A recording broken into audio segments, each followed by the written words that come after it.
هو الفريلانس حلم ولا كابوس؟ اغلب اللي شغالين في الفريلانس في مصر بيعانوا ومش بيكسبوا كويس، بيتعبوا طول النهار وفي الاخر مش عارفين يجيبوا حق تعبهم. بس يا ترى ليه؟ هو الفريلانس ده نصب ولا ايه بالظبط؟ ده اللي هنعرفه النهارده، وهقول لك على كام سر محدش هيقولهم لك غيري، عشان لو حابب تبدا طريقك في العمل الحر. يا مساء الفل، انا مصطفى عفيفي ودي حلقه جديده في صميم التصميم. النهارده بقى انا جايب لكم الخلاصه اللي بجد، وهقول لك ازاي تكسب عيش من الفريلانس في مصر من غير ولا تتعب قلبك وتوصل لمرحله انك تكره الديزاين نفسه وتقول يا ريتني ما دخلت المجال ده اصلا. بص يا صاحبي، قبل ما تفكر في اي حاجه عايزك تقعد مع نفسك قعده صفا كده وتشوف انت شاطر في ايه وبتقدم ايه بالظبط للزبائن بتوعك. يعني ايه اللي بتعرف تعمله احسن من غيرك لدرجه ان الناس تدفع لك فيه فلوس. يعني مثلا بتعرف تعمل لوجوهات، بتعرف تعمل مواقع وتطبيقات سهله وممتعه، بتعمل تصميمات سوشيال ميديا سهله كده وتجذب الانتباه. فنصيحتي ليك بلاش تبقى بتاع كل حاجه، ركز وتخصص في حاجه واحده وتبقى جامد ومسيطر فيها، وما تسمعش كلام اي حد يقول لك انت لازم تبقى بتاع كله عشان تعرف تسيطر وتشتغل. لما تبقى متخصص الناس هتبص لك انك خبير وهيثقوا فيك اكتر وهيدفعوا لك فلوس اكتر. بص يا صاحبي، البورتفوليو ده هو وشك قدام الزباين، ده اللي هيخليهم يقرروا يا اما يشغلوك يا اما يدوروا على حد تاني. يبقى لازم تهتم بيه قوي، هتخليه نضيف مترتب وتعرض فيه احسن شغل انت عملته. روح اتفرج على حلقه البورتفوليو كامله وشوف حلقه الانترفيو التكنيكال اللي نزلتهم قبل كده، اتكلمت فيهم على كل ده بالتفصيل. تحديد السكوب.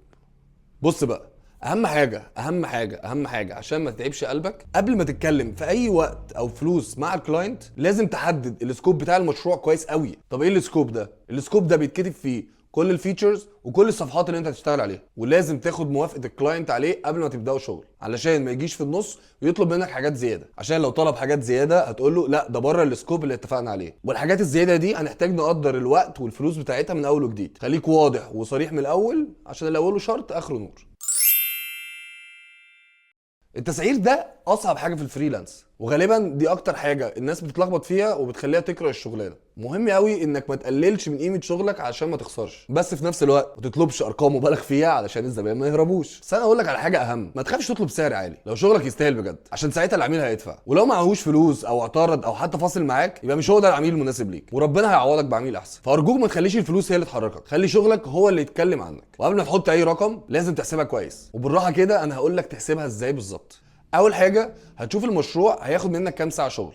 ثانيا هتفكر انت هتخلص المشروع ده في قد ايه، يعني في اسبوع ولا في اسبوعين ولا في شهر. ده هيقول لك انت هتبقى مضغوط قد ايه في الشغل. تالت حاجه هتفكر في صعوبه المشروع ده، يعني هل هي حاجه انت اشتغلت عليها قبل كده فهي بالنسبه لك سهله، ولا حاجه جديده عليك فهتاخد منك شويه وقت ومجهود. سعر الساعه بتاعتك بيعتمد على خبرتك في السوق، وممكن ترمي كده سؤال وتسال مصممين تانيين عشان تعرف متوسط الاسعار في السوق عامل ازاي. وهقول لك دلوقتي حسبه تسهل عليك الموضوع شويه. هنجيب عدد ساعات العمل نضربه في سعر الساعة بتاعتك، هيديك التكلفة المبدئية للمشروع. ولو المشروع صعب التكلفة دي هنضربها في 1.2، ولو الوقت مزنوق اضربها في 1.2 تاني. غالبا ده هيطلع لك السعر العادل للمشروع ده، وحاول ما تقبلش باقل منه. ساعات بنبقى في مشاريع متحمسين عليها، المشاريع دي ممكن نهاود شويه في السعر عشان ناخدها، لان هي ممكن مثلا تزود لنا حاجه في البورتفوليو او تخلينا نشتغل مع عميل اسمه كويس. فعادي انك تعمل شويه التنازلات دي في الاول. بعد ما تحدد السعر قسم المبلغ ده على 3 دفعات او دفعتين لو المشروع صغير وبسيط. الثلاث دفعات هيكونوا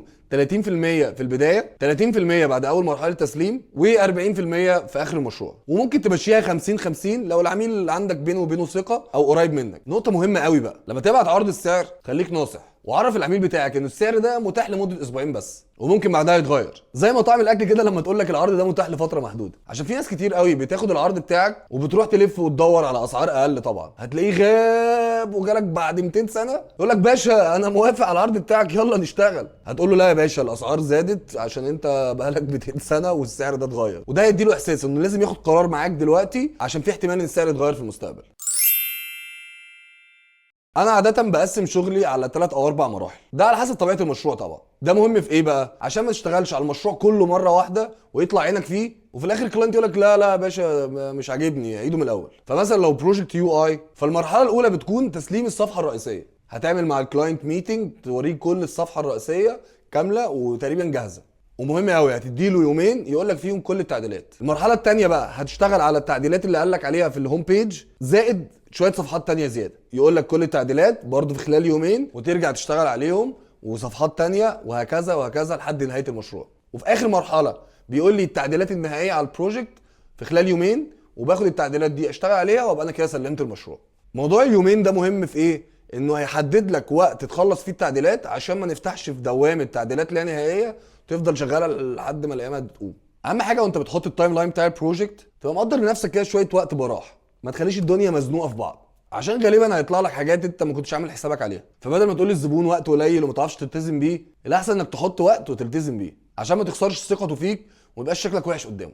لو عايز بقى تعمل شغل محترم، شغل كده اسطوات، هتكتب لي بقى كل البنود دي في دوكيمنت وتبعته للباشا على الايميل وتطلب منه يقراه ويوافق عليه. وانا بقول لك الايميل انا قاصد مش الواتساب، ها خليك بروفيشنال. هسيب لك لينك للملف اللي انا ببعته للعملاء بتوعي، ممكن تاخده كده كريفرنس يعني. واحلى مسا عليك يا صاحبي.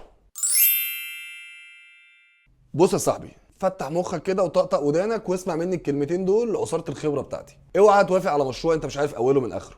اللي هيقول لك ده في بيتها يا عم مش هنختلف، اهرب منه بسرعه. اللي هيدورها معاك مناهده ويقول لك انا اعرف حد يعمل ده بنص الثمن، في الاول كده خده على قد عقله وفهمه بالراحه ايه الفرق بينك وبين الشغل الرخيص. ولو ما اقتنعش يبقى طبق المثل اللي بيقول لك انصح صاحبك من الظهر للعصر، اما تنصحش لاخر النهار ضله فكك منه. وصاحبنا اللي هيقول لك ابدا بس يا معلم وهنبعت لك الفلوس، قول له اسف انا ما اشتغلش ببلاش، انا راجل لعين يا اخي، اشوف فلوسك الاول يا برنس. اه صحيح، خليك واعي كده وحويط، واوعى تسلم فايلاتك لحد ما تاخد اخر فلوسك، وساعتها يا باشا الفايلات تبقى ملكه هو.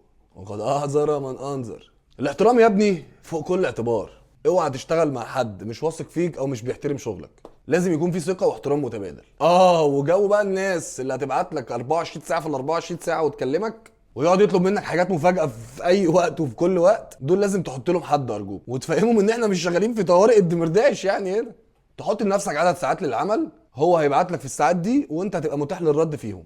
انت يا ابني في الاول وفي الاخر انسان مش مكنه. لازم برضو تتفق معاه على الاجازات بتاعتك عشان تعرف تحافظ على صحتك النفسيه والجسمانيه. مش هتاخد يا ابني قرشين تروح تصرفهم على العلاج. وعشان اكون منصف وحقاني زي ما اتكلمت على تحوير العملاء، لازم برضه اتكلم على تحوير الديزاينرز. يعني مثلا الديزاينر اللي يحب يشغل مخ على العميل ويحاول يقلل من الشغل اللي هم متفقين عليه وفاكر كده ان هو بيضحك عليه والعميل مش هياخد باله، وانا بقول لك يا صاحبي ان هو مش مغفل، وغالبا هيعرف، لو مش دلوقتي هيبقى بعدين، وهيبقى شكلك وحش قوي قدامه، وهتبقى خسرته وخسرت اي عميل ممكن يجيلك من طرفه.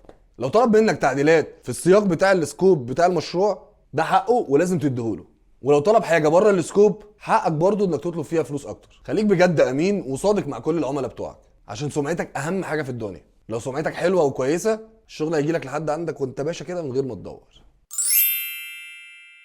بص يا صاحبي، الفريلانس مش سهل، محتاج شغل بجد ومجهود، محتاج تبقى جريء ومش خايف. بس لو عملت اللي انا قلت لك عليه ده صدقني هتوصل لمرحله انك بتكسب كويس قوي، بتشتغل من اي مكان وبتعمل كده الحاجه اللي انت بتحبها. وما تيأس وجرب وما تخافش، والرزق يا ابني على الله هيجيلك لحد عندك. ما تنساش تعمل لايك لو الفيديو عجبك، وتعمل اشتراك في القناه عشان تشوف كل الفيديوهات اللي هنزلها، وتبعت الفيديو ده لاي حد بيشتغل فريلانسر. بص يا صاحبي، انا خسرت يجي اكتر من 25000 جنيه في مشاريع الفريلانس دي، فانا عايز اشوف مين فيكم كده بالصلاه على النبي خسر اكتر مني. سلام.